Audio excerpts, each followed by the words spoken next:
Kita sering mengira revolusi adalah sejarah masa lalu. Narasi usang tentang barikade dan tumpahan darah yang mustahil terjadi di era modern yang serba digital. Tapi pada September 2025, dunia tersentak. Di bawah bayang-bayang Himalaya, sebuah bom waktu demografi meledak, meruntuhkan kemapanan politik yang telah bertahan puluhan tahun hanya dalam hitungan hari. Nepal tidak runtuh karena invasi asing. Ia meledak dari dalam. Ia meledak karena kemarahan generasi muda yang jenuh menjadi komoditas ekspor pekerja migran. Sementara para elit politik, keluarga dan komplotan mereka memamerkan kemewahan tanpa rasa malu di atas penderitaan rakyat. Ketika pemerintah mencoba membungkam media sosial, mereka tidak diam. Dari perlawanan tak kasat mata lewat VPN dan jaringan terenkripsi, Genji Nepal tumpah ke jalanan Kathmandu, membakar simbol kekuasaan, menumbangkan rejim, hingga merebut masa depan lewat bilik suara. Di video ini, kita akan bahas tuntas kronologi revolusi Genji Nepal 2025, taktik perlawanan digital mereka, hingga pelajaran pahit yang harus segera disadari oleh Indonesia sebelum terlambat.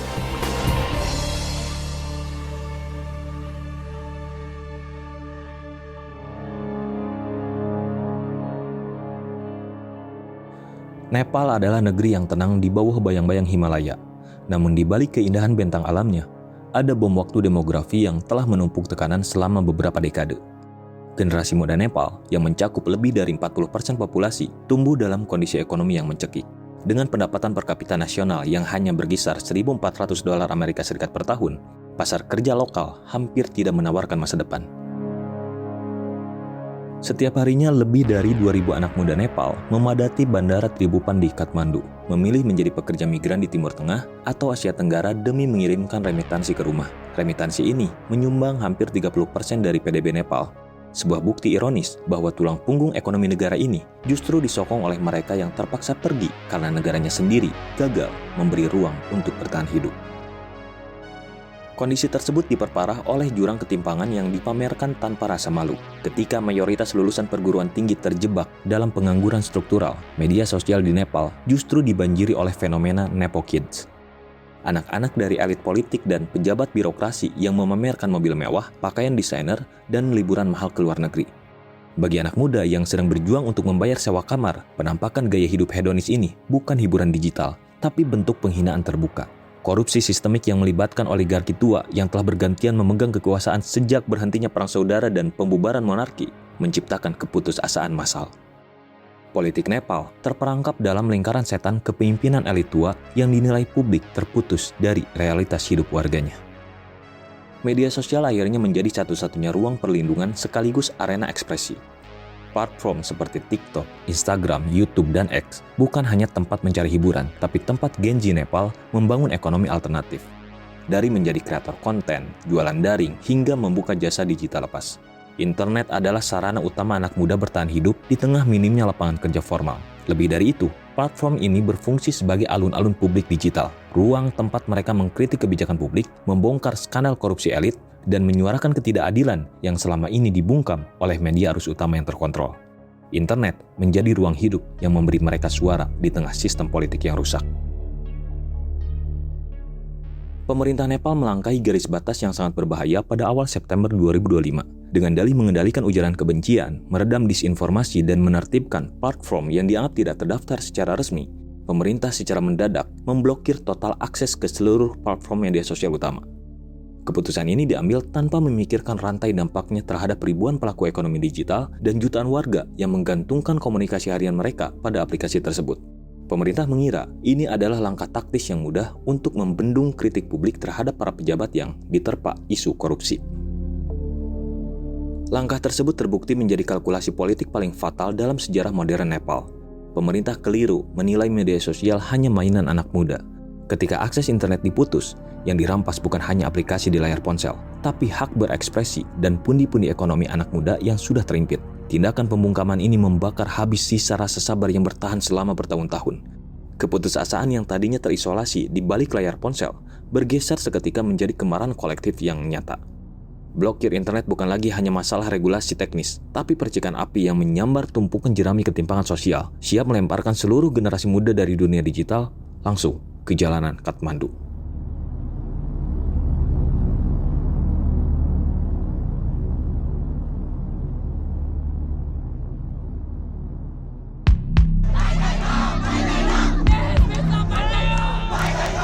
Keputusan pemblokiran media sosial oleh pemerintah Nepal pada awal September 2025 tidak serta-merta membungkam publik, tapi memicu lompatan teknis yang tidak terduga. Hanya dalam hitungan jam setelah pemutusan akses resmi, lalu lintas jaringan virtual atau VPN di Nepal melonjak hingga ribuan %. Generasi muda yang terpukul langsung beralih ke saluran komunikasi terenkripsi seperti Signal, Telegram, dan Discord server yang didirikan secara independen. Di ruang-ruang tersembunyi inilah mobilisasi massa dirancang tanpa satu tokoh komando pusat. Gerakan ini bergerak secara leaderless atau tanpa pemimpin tunggal, digerakkan oleh jaringan komunal yang saling silang, poster digital, peta titik kumpul, panduan pertolongan pertama menghadapi gas air mata, hingga taktik menghadapi barikade aparat disebarkan secara masif dalam bentuk infografis ringkas dan meme satir yang mudah dipahami. Pada tanggal 8 September 2025, Kathmandu berubah menjadi medan perlawanan. Puluhan ribu mahasiswa, pelajar, dan pekerja muda dari berbagai penjuru kota bergerak menuju satu titik fokus, kompleks bangunan parlemen di Baneswar. Aksi yang semula direncanakan sebagai unjuk rasa damai menuntut pembukaan kembali akses internet dan transparansi pemerintah dengan cepat memanas. Barikade kawat berduri dan water cannon yang disiagakan aparat tidak lagi mampu menahan gelombang manusia yang datang tanpa henti. Ketegangan berlanjut ketika kepolisian menanggapi lemparan batu dan desakan massa dengan tembakan gas air mata serta peluru karet. Situasi berdarah pecah saat polisi mulai melepaskan peluru tajam ke arah kerumunan, menewaskan puluhan demonstran di tempat dan melukai ratusan lainnya. Kabar jatuhnya korban jiwa menyebar dengan cepat melalui siaran langsung dan unggahan jaringan VPN, memicu kemarahan yang tidak tertahankan di seluruh negeri. Kota-kota besar lain seperti Pokhara, Biratnagar, dan Chitwan ikut membara secara serentak. Malam tanggal 8 September hingga dini hari 9 September menjadi saksi runtuhnya kontrol ketertiban sipil. Gedung-gedung simbol kekuasaan dan korupsi menjadi sasaran utama amuk massa. Gedung parlemen diserbu dan bagian sayap utamanya dibakar, sementara markas-markas partai politik penguasa dan rumah kediaman pribadi para pejabat elit disatroni oleh warga yang murka.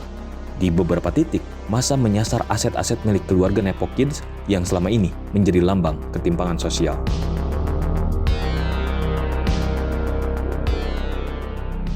Tingkat kerusakan yang masif dan ketidakmampuan kepolisian mengendalikan situasi memaksa pemerintah menerapkan jam malam total dan menurunkan tentara angkatan darat Nepal ke jalan-jalan utama.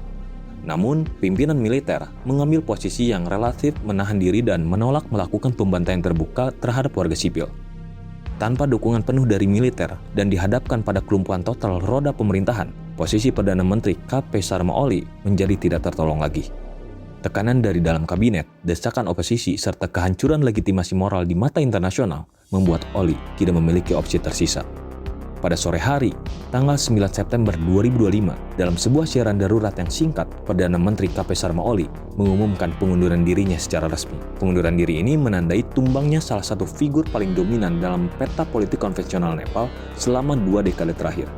Mundurnya Oli disambut sorai-sorai kekecewaan sekaligus kemenangan di jalanan Kathmandu yang masih dipenuhi asap dan puing-puing pembakaran.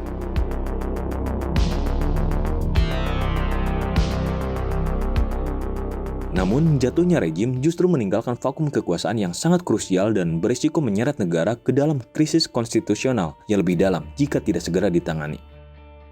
Di tengah situasi darurat saat itu, konsensus cepat terbentuk antara perwakilan gerakan pemuda, faksi militer, dan lembaga peradilan. Publik menolak keras penunjukan politisi senior manapun dari partai-partai lama untuk memimpin transisi. Pilihan akhirnya jatuh pada Susila Karki, mantan ketua Mahkamah Agung perempuan pertama di Nepal yang dikenal memiliki rekam jejak independen dan bersih dari intervensi politik. Karki ditunjuk sebagai Perdana Menteri sementara dengan tugas tunggal yang sangat berat. Memulihkan ketertiban umum, mengusut tuntas kekerasan aparat terhadap demonstran, membuka kembali seluruh saluran komunikasi digital, dan menyiapkan infrastruktur politik menuju pemilihan umum parlemen yang dipercepat pada awal tahun berikutnya. Hanya dalam kurun waktu kurang dari 1 pekan, Nepal menyaksikan bagaimana kekuatan mobilisasi jaringan Genji mampu menumbangkan pemerintah yang tampak kokoh. Jalanan Kathmandu menjadi saksi bahwa kebebasan digital dan keadilan sosial bukan lagi hanya tuntutan pinggiran, tapi garis batas yang jika dilanggar mampu mengorbankan seluruh tatanan elit yang berkuasa. Mundurnya Perdana Menteri KP Sharma Oli dan terbentuknya pemerintahan sementara di bawah Susila Karki tidak membuat gerakan pemuda Nepal membubarkan diri. Genji Nepal menyadari satu pelajaran penting dari sejarah revolusi di berbagai negara. Menjatuhkan seorang diktator atau rejim korup hanya separuh pertempuran, Sementara separuh sisanya adalah memastikan ruang kekuasaan yang kosong tidak kembali direbut oleh oligarki lama yang berganti topeng. Disinilah letak perbedaan mendasar gerakan Nepal dibandingkan dengan tren aksi pemuda di banyak negara lain. Kekecewaan di barikade tidak dibiarkan menguap begitu saja menjadi sinisme atau apatisme pasca demo, tapi dikonsolidasi secara cepat menjadi kekuatan politik elektoral yang terstruktur. Melalui jaringan diskusi digital yang sebelumnya digunakan untuk koordinasi aksi, jutaan anak muda mulai merumuskan strategi penataan ulang sistem politik. Fokus utama mereka tertuju pada pemilihan umum parlemen yang dijadwalkan pada Maret 2026. Alih-alih membentuk puluhan partai baru yang terfragmentasi, mayoritas pemilih muda mengarahkan dukungan mereka kepada Rashtriya Swantrit Party, serta figur-figur independen yang memiliki rekam jejak teknokratis dan integritas teruji.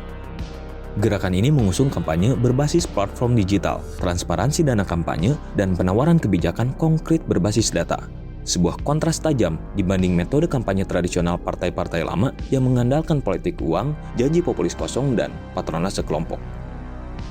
Puncak dari konsolidasi politik ini terjadi dalam pemilu parlemen Maret 2026 dengan angka partisipasi pemilih muda yang memecahkan rekor tertinggi dalam sejarah Nepal. Peta politik nasional bergeser secara drastis. Partai-partai tradisional yang selama puluhan tahun mendominasi parlemen mengalami kekalahan telak di basis-basis suara utama mereka. Momen bersejarah tercipta ketika Belensah, mantan insinyur sipil dan musisi hip-hop yang sebelumnya sukses membuktikan kepemimpinannya sebagai wali kota Kathmandu, berhasil memimpin koalisi baru dan terpilih sebagai Perdana Menteri Nepal. Dalam usia 35 tahun, Belensah resmi dilantik menjadi kepala pemerintahan termuda dalam sejarah modern Nepal, menandai lahirnya era baru pasca pemberontakan digital.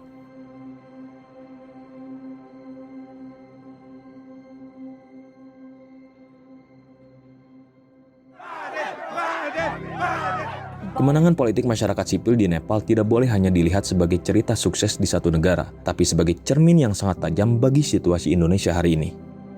Ada kemiripan struktural yang mengkhawatirkan antara apa yang dialami Nepal sebelum meledak dan kondisi sosioekonomi Indonesia saat ini.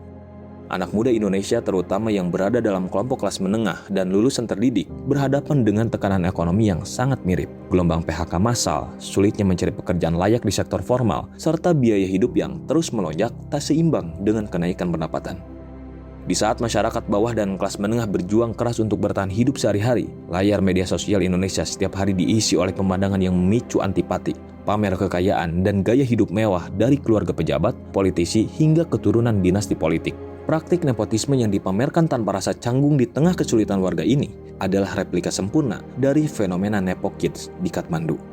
Nepal memberikan pelajaran berharga bahwa rasa frustasi kelas menengah yang terakumulasi secara diam-diam bukan ketenangan yang abadi, tapi bom waktu. Satu kebijakan yang keliru atau ketidaksensitifan elit berkuasa bisa menjadi pemicu yang menyambar seluruh tumpukan kekecewaan tersebut. Pelajaran penting berikutnya terletak pada pemaknaan atas ruang digital. Bagi generasi muda Indonesia, internet dan platform media sosial bukan hanya wahana hiburan, permainan, atau interaksi sosial biasa. Media sosial adalah ruang hidup, sebuah lapangan ekonomi kreatif, tempat jutaan anak muda mengais rejeki di tengah terbatasnya lapangan kerja konvensional, sekaligus menjadi satu-satunya saluran ekspresi publik yang relatif merdeka.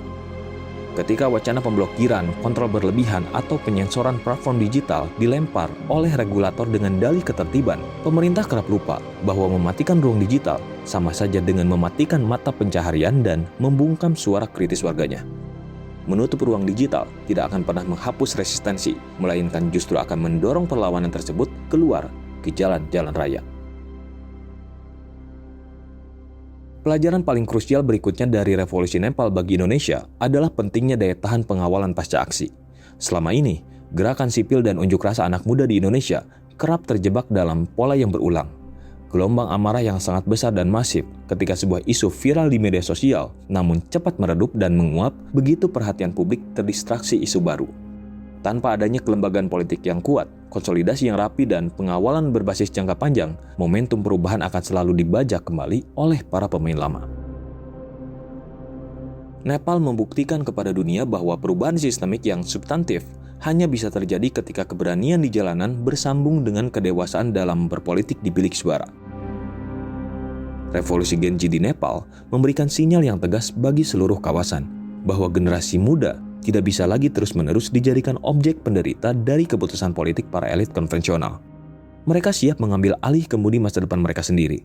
Dan pertanyaan terbesar bagi Indonesia hari ini, apakah kita siap belajar sebelum ledakan yang sama terjadi di rumah kita sendiri?